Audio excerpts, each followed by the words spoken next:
I'm Lamia. I am a hypnotherapist. I master the art of reprogramming your subconscious mind. Other than being inspired by Sinek, I discovered after a life filled with a lot of expat moves, living in the world, I ended up feeling really like a citizen of the world. And speaking English, French and Arabic just expanded my identity. I felt, therefore, inclined to see through the lens of what defines people. So I was looking for their core values, what they cherish, why they choose that or this, and asking questions like where they are from or any other favorite sports team, etc., etc. And I understood that the values are ranked into a hierarchy system. We have a top value, we have a second value, we have other values that are less important, but they are important. And in this discovery, I found out that my top value was joy.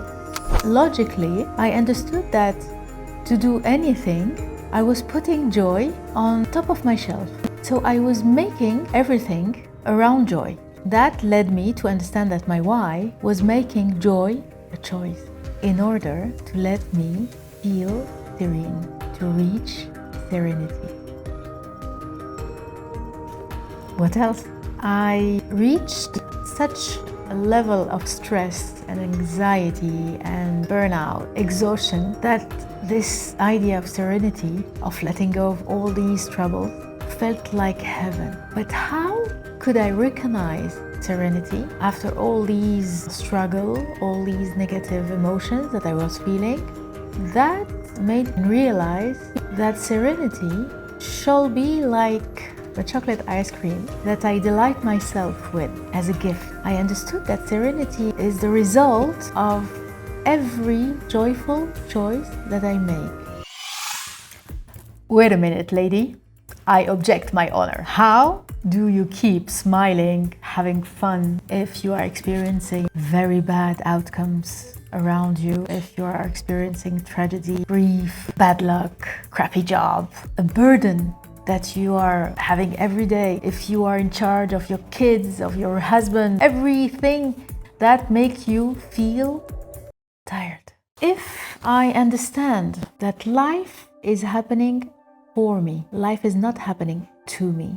If I understand that I can be responsible for everything that happens to me, I also understand that my behavior is impacting what I am experiencing in my life. So the goal is to change my habits, my automatic habits. We need to take in consideration the laws that are ruling our world. What is the game? We need to understand the laws of physics. You must have heard about the law of attraction and the law of vibration. These are two very important laws I happen to discover. So if you go through the lens of what I feel, who I am, how I vibrate, my emotion, if this is my sending to the universe, I am going to attract and to bring to me exactly the same. So behavior is happening and I'm sending that to the universe. So I need to change what I am emitting, what I'm getting out of myself. This is the clue. So it gets very important for me to change my mindset, how I feel, my skills, and for that I need to change my habits, my behavior. It's absolutely logical. If I want to make a new chocolate cake, why on earth I will be able to do it without chocolate, no butter, and even no sugar? It's impossible. I need to change the recipe of my life. I need to change what I am using to get the result I want to achieve. So I needed to find how to reach my why quickly, simply, and very efficiently. And then miraculously, my husband sends me a video about Bob Proctor, one of the senior masters in the field of self-development. It was a 20-minute video explaining how to understand who we are. And this video promised to make me understand that actually I can be a millionaire very quickly. I found out that this goal was very attracting, so I listened to the video. And then I understand something very important, that we need to understand 3 layers in our identity. We have a conscious mind, we have a subconscious mind, and we have a spirit. Those 3 layers of ourselves are very important to understand how we can change our habits. So he explains that he has 3 books that changed his life. The first one, Think and Grow Rich from Napoleon Hill. That was quite a book. The other one was written by Dr. Ralph. It was mainly explaining the function of the subconscious mind. The subconscious mind rules 95% of our automatic behaviors. Behavior is something that we repeat and repeat and repeat, and most of them are a repetitive task, so we can do things easily. This is the strength of our brain. When we learn something, like learning how to drive, at the beginning it's a bit tricky and difficult, but after some practice, it gets automatic. This particularity about the subconscious mind makes me understand that there is one big boss here I need to talk to. Because if you want to change your mind, your way of thinking, your way of learning, your self-esteem, I need to reprogram that.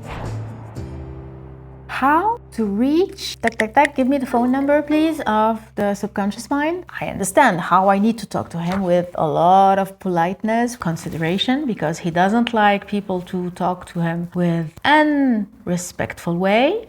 But when you reach this mode, then you need to understand what's the good moment to talk to our subconscious mind. I need the phone number. We understand why and how it's important to use his language. But how are we going to reach the subconscious mind? There are 3 ways. The first one, reprogramming through repetition, and you repeat it for days and days.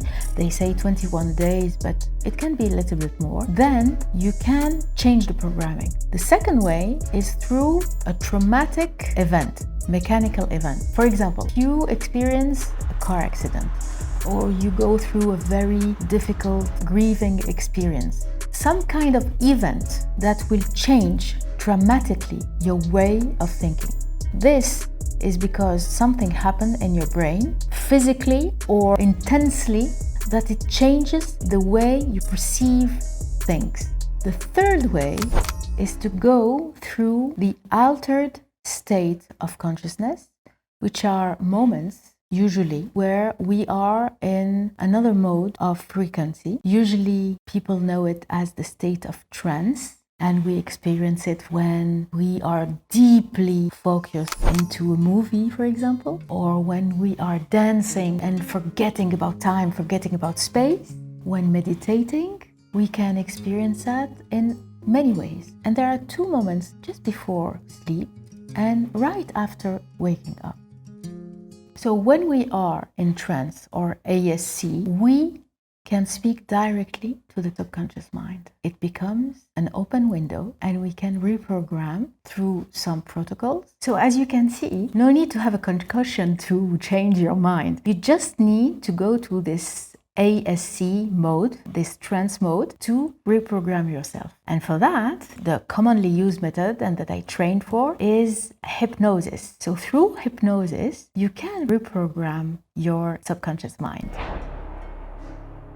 We need to understand something very important, because behavior, how we speak, is under some rules. There is a visible part and there is an invisible part. Communication, for example, only 7% is verbal. 38% is our paraverbal, our tone, our rhythm of voice, everything that we can hear. And 55% is mainly our body language, everything that we see. Most of the time, we are scoring 93% that we have no consciousness about.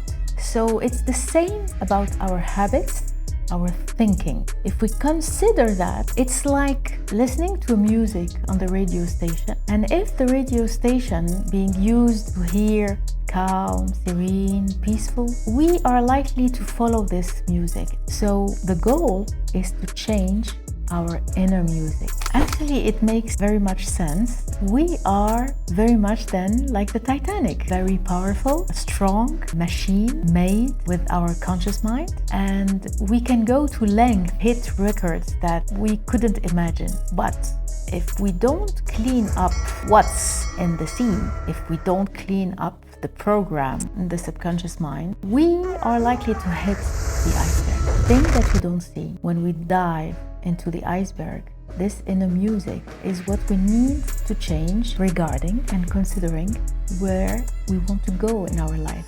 Thankfully, I have made it through this adventure. I had to take consideration of this inner music that was filled with anger, and when I synchronized my inner music with my goals, life went smooth and joy was easy to make. And thankfully, I went to learn this hypnotherapy method with the best in the world. I became a master practitioner hypnotherapist certified from very famous French school, l'Institut Français d'Hypnose Ericksonienne et d'Hypnose Humaniste, founded by Olivier Lequert and Patricia D'Angeli. And I also have been coached directly by Mel Robbins, and I added to that skills of a coach, of a lifestyle coach certified by Harvard Medical School. If you want to change your life, if you want to free yourself, if you want to change your inner music, I am Lamia. I'm a hypnotherapist, and I can help you free yourself and make joy a choice every day in your life.